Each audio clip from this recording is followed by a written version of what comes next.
ఈరోజు మనతో పాటు ఉన్నారు RAG news dot in editor king Johnson Koyyada గారు. మరి ప్రస్తుత రియల్టీ పరిస్థితులపై ఆయన ఏమంటున్నారో ఒకసారి చూసేద్దాం.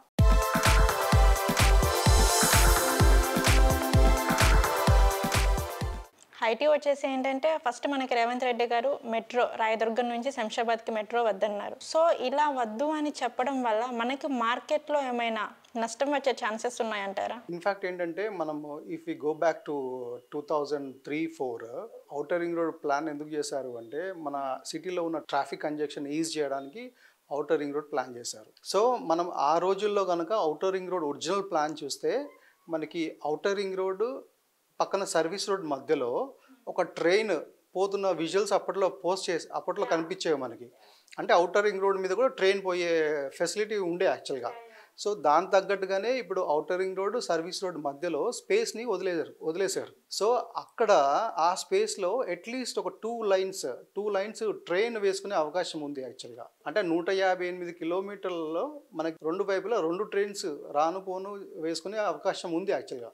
సో దీనికి ఎలాంటి భూసేకరణ జరగాల్సిన అవసరం కూడా లేదు. ఎగ్జిస్టింగ్ ల్యాండ్లో అక్కడ ఒక రైల్వే ఫెసిలిటీని ప్రొవైడ్ చేస్తే అసలు అంతకు మించిన అద్భుతం ఏమి ఉండదు. ఈ ఐడియా చంద్రబాబు నాయుడు గారి ఐడియా. ఎందుకంటే మనకు ఔటర్ రింగ్ రోడ్ మీద 13 ఇంటర్చేంజ్ జంక్షన్స్ ఉన్నాయి. ఆ జంక్షన్స్లలో ఈ రైల్లో ప్రయాణం చేసే వాళ్ళంతా కూడా ఆ ట్రాఫిక్ అనేది సిటీలోకి రాకుండా అక్కడ నుంచి సిటీలోకి వచ్చేందుకు పబ్లిక్ ట్రాన్స్పోర్ట్ సిస్టమ్ డెవలప్ చేస్తే కనుక ట్రాఫిక్ కంజెషన్ అనేది ఈజీ అవుతుంది. ఇది యాక్చువల్గా ఒరిజినల్గా ఔటర్ రింగ్ రోడ్ ప్లాన్ చేసిన అప్పుడు వాళ్ళ ప్లాన్ ఇది యాక్చువల్గా.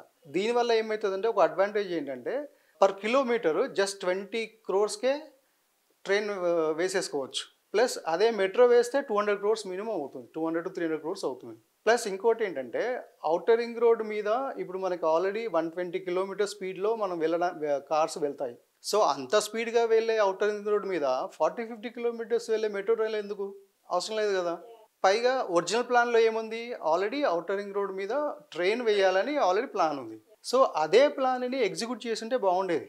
గవర్నమెంట్ మీద ఎక్కువ ఫైనాన్షియల్ ప్రెషర్ పడేది కాదు, సింపుల్గా అయిపోయేది. ఔటర్ రింగ్ రోడ్ మీద కనుక ట్రైన్ ఫెసిలిటీ ప్రొవైడ్ చేసి వందే భారత్ అని కాకుండా AC coaches, south central railway నుంచి ఏసీ కోచెస్ కనుక వేస్తే ప్రయాణికుల మీద భారం కూడా తగ్గుతుంది.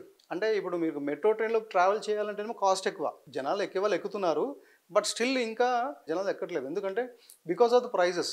ఆర్టీసీ బస్తో పోలిస్తే మెట్రో చాలా కాస్ట్ ఎక్కువ.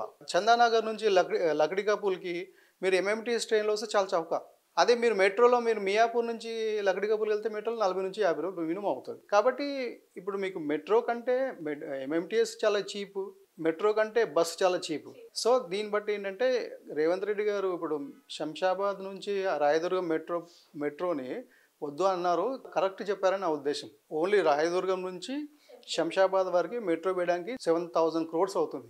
158 kilometersలో మీకు హార్డ్లీ మీకు ఒక 4,000-5,000 crores entire outer ring road మీద రైల్ ఫెసిలిటీ వచ్చేస్తుంది. ఈ మధ్య కొత్త ఏసీ కోచెస్ కూడా వచ్చాయి. అలాంటి ఏసీ కోచెస్ కూడా యాడ్ చేసుకుంటే ప్రజలు కూడా హ్యాపీగా ఫీల్ అవుతారు. రేట్ తక్కువ ఉంటుంది, హ్యాపీగా ఆ ట్రైన్లో జర్నీ చేసే అవకాశం ఉంటుంది. మోర్ ఓవర్ ఇవి ఇంకా స్పీడ్గా వెళ్తాయి.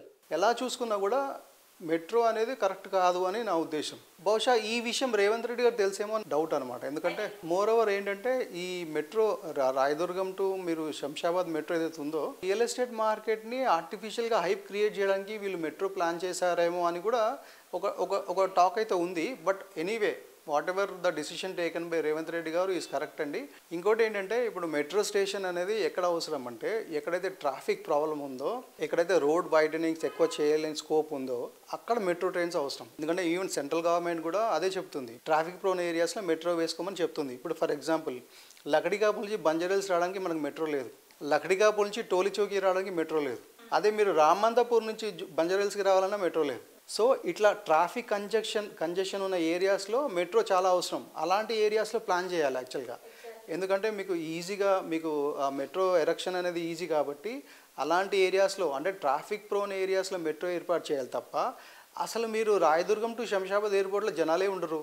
ఇప్పుడు సపోజ్ వీళ్ళు మెట్రో ఏర్పాటు చేసినా జనాలంతా ఫుల్లీగా యూటిలైజ్ చేయాలనుకుంటే అట్లీస్ట్ 5 to 10 years టైం పడుతుంది. కాబట్టి అక్కడ మెట్రో ఏర్పాటు చేయడం కంటే ఎక్కడైతే ట్రాఫిక్ కంజెషన్ ఏరియాస్ ఉన్నాయో, ఎక్కడ ట్రాఫిక్ ప్రోన్ ఏరియాస్ ఎక్కువ ఉన్నాయో, రద్దీ ఎక్కువ ఉన్న ప్రాంతాల్లో మెట్రో ఏర్పాటు చేస్తే మంచిది. ఒకవేళ స్టేట్ గవర్నమెంట్ కనుక అలాంటి ఏరియాస్లో మెట్రో ట్రైన్ని ప్రపోజ్ చేస్తే ఈవెన్ సెంట్రల్ గవర్నమెంట్ కూడా రెడీగా ఉంది ఫండింగ్ చేయడానికి. సో ఇంకోటి ఏంటంటే ఈ కాంగ్రెస్ గవర్నమెంట్ వస్తే ప్లాట్ రేట్స్ తగ్గిపోతాయి, ఫ్లాట్ రేట్స్ తగ్గిపోతాయి, రియల్ ఎస్టేట్ మార్కెట్ డమాల్ అవుతుంది, అట్లాంటివి జరిగే అవకాశం ఏమి ఉండదు. ఇది ట్రాన్సిషన్ పీరియడ్. అంటే ప్లాట్ రేట్స్ కానీ ఫ్లాట్ రేట్స్ కానీ కరెక్షన్ కావాల్సిన టైం. ఒక్కసారి ఈ కరెక్షన్ జరిగితే ఇమీడియట్గా తర్వాత ఏం జరుగుతుంది, స్టెబిలైజ్ అవుతుంది మార్కెట్ స్టెబిలైజ్ అవుతుంది. ఆ తర్వాత అంటే అదే సమయంలో స్టేట్ గవర్నమెంట్ కనుక ఈ డెవలప్మెంట్ హైదరాబాద్ డెవలప్మెంట్కి సంబంధించి ఏదైనా ప్లాన్స్ చెబితే, ఏదైనా ప్లాన్స్ అనౌన్స్ చేస్తే అక్కడి నుంచి రియల్ ఎస్టేట్ మార్కెట్ మళ్ళీ గాడిలో పడుతుంది.